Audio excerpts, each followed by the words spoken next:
After losing the boat during an accident, an unconscious Jen washes ashore on an island. When she wakes up, she sees her friend Brad nearby and runs to check on him, only to discover he's got a large piece of coral sticking out of his stomach. She yells for help but nobody answers, so after taking the flare gun from his vest, she drags Brad away from the shore. She removes the coral to then cover the wound with some fabric, yet Brad's only response is asking, "Did you see it?"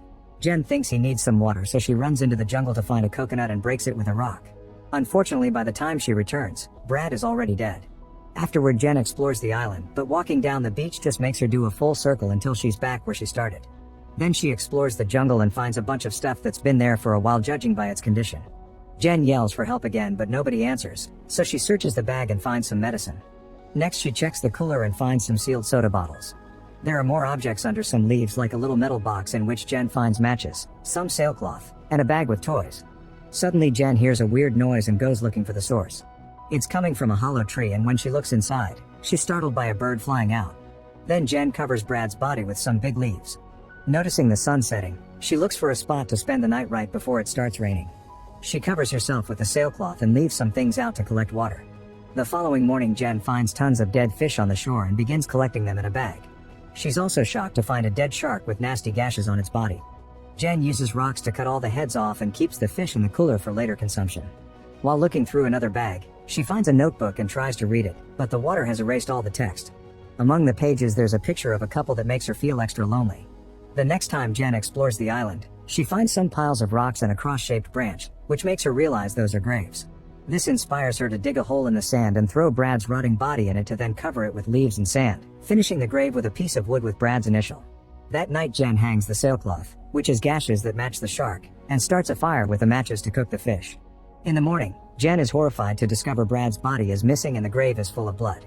Realizing there's something dangerous out there, she uses a rock on a branch to make a spear. She also brings a log to use as support so she can spend the evening sitting with her eyes on the jungle.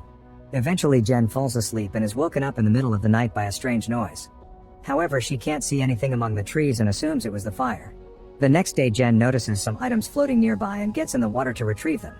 Before swimming back, she dives to check if there's anything else, and she's shocked to see a mysterious hole in the ocean's floor. She doesn't dare to go closer and returns to the shore with her new things. Inside a suitcase, she finds a bunch of clothes and changes into something warmer. That night, Jen checks the box again and discovers pictures of the dead owners. Suddenly, she hears a plane fly by, so she immediately runs to the shore to shoot a flare, but unfortunately the plane doesn't see it. As the flare falls into the sea, it reveals the silhouette of a strange tall monster. A terrified Jen hurries back to grab her spear and runs to hide in the jungle.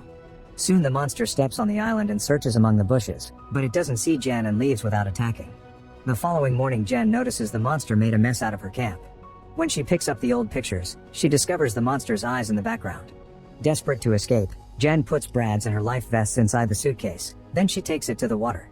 She intends to use it as a raft, but the suitcase isn't stable enough to support her weight, and Jen throws it back on the sand with lots of frustration. Before the sun sets, Jen hides inside the hollow tree to sleep safely. Later in the middle of the night, she's woken up by the noises of the monster arriving to the island. It grabs her log to begin rolling it and pounding on it, so Jen has to concentrate not to make any noise and protect her head. After lots of shaking and growling, the monster gets bored and finally leaves. Days pass with Jen surviving during the day by fishing and during the night by hiding in a hole. After some practicing, she finally manages to kill a small shark with her spear. She hangs it on a tree before falling asleep in the hole, but she still hears the noise of the monster taking the shark away. Sometime later, the waves drop another body on the shore. When Jen checks on it, she discovers severe face wounds caused by the monster, not to mention it's missing the legs. She hangs it on the tree and hides in her hole, but this time she stays awake to watch the monster arrive. It quickly brings the body down and starts feeding on it. At that moment, Jen hears a plane fly by and gasps, but she can't come out because the monster is walking near her hole. When it fails to find her, it goes back to the ocean, but unfortunately the plane is already gone. The next day, Jen uses the sailcloth, some belts, and rope to make a hammock that she hangs high on the trees. Now she can have a better view of the area from above and stay out of the monster's reach. That night, Jen is comfortable in the hammock when she notices the monster walking among the bushes. Suddenly it starts pulling at the ropes to bring down the hammock, causing Jen to scream and struggle in the sailcloth until she falls off. She immediately starts running away as the monster chases her, jumping in and out of the water to move faster by swimming. Eventually it lands in front of her and a terrified Jen stabs it with her spear, only for the beast to throw her on the sand. Then it hits her again and she lands in the water, but before the beast can kill her, a sudden thunderclap scares it away. Jen decides to climb on a tree and sleep there under the rain, even if it's a very uncomfortable position. In the morning, Jen checks her leg and finds a nasty wound. While she washes and changes clothes, she sees a life raft floating nearby and immediately jumps in the water to reach it. There are two people inside, her boyfriend Lucas and Brad's girlfriend Mia. Jen helps them reach the shore and the couple reunites with a tight hug. Then Jen shares her fish and the sodas while trying to tell her friends about the monster, insisting they should use the raft to leave. She even shows them the picture and tells them about Brad's death. However, Lucas and Mia don't believe her. They think she's been seeing things and they refuse to get back on the raft because the isolation almost drove them mad. Afterward, Jen announces she'll get more food and borrows Lucas' Swiss knife. When she opens it to clean the fish, she notices blood on the blade and gets suspicious. She tries to convince her friends to leave again and an argument ensues that ends with Lucas yelling at her. Later, while Lucas and Mia are distracted, Jen gathers her things and puts them in the raft before pushing it to the ocean to escape. However, her friends see her and run to stop her. Lucas grabs Jen and in the struggle, she kicks Mia in the face. Furious, Mia retaliates by knocking Jen out with an oar. It's nighttime by the time she wakes up and she's horrified to discover her friends have tied her to a tree. They refuse to untie her when she asks, and Mia leaves to give the couple some privacy. Lucas begins complaining about Jen's attitude, mentioning how he had been having fun in the boat with his friends yet she wasn't happy and even threatened to break up with him. Jen thinks this isn't the right moment to discuss their relationship, but Lucas keeps going, yelling about how Jen has no home, no money, and no life without him. He thinks she had no right to try to abandon him on the island after everything he did for her. As Jen insists on leaving and talking later, Lucas points out she's sounding too much like his friend Zach, but he doesn't say what happened to him. Meanwhile, Mia is walking on the shore and notices some fish pieces in the water. Suddenly, Lucas and Jen hear Mia scream, so Lucas grabs a torch and runs to help her. He finds the monster killing Mia and hits it with the torch, only for the beast to push him away. Then it jumps into the sea and takes Mia with it. By the time Jen finally cuts the ropes off, it's too late, there's only blood left in the water. The next morning, Lucas finally agrees to leave in the raft with Jen. They work together to get a bunch of fish and cook them all with a fire made from the last match. This way they can bring provisions to the trip. Afterward, they put all their things in the raft and take off at last. Inside the raft, Jen is surprised to see multiple bloodstains. As Lucas starts to row, he suddenly sees the creature swimming under them. Its claws reach out to attack Lucas, who immediately hides inside the raft and Jen closes it up. However, the monster doesn't give up and starts scratching the bottom of the raft.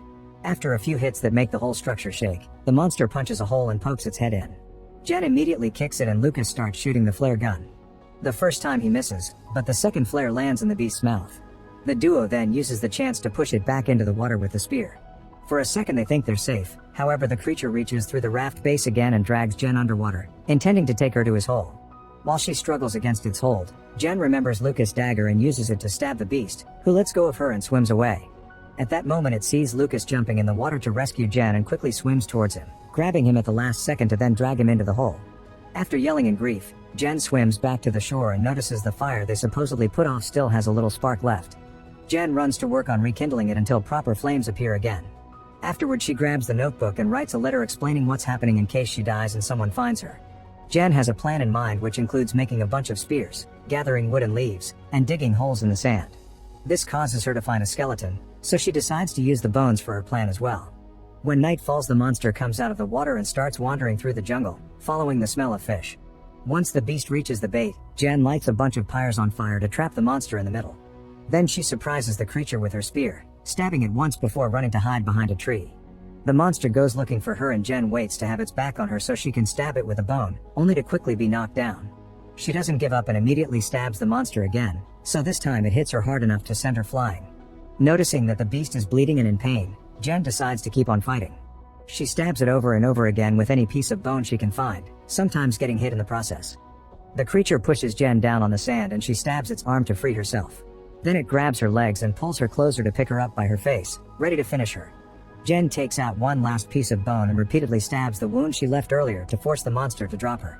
It hits her with its claws one more time, however the pain is too much and it can barely move anymore. Jen uses the chance to run back to the beach and grab more spears.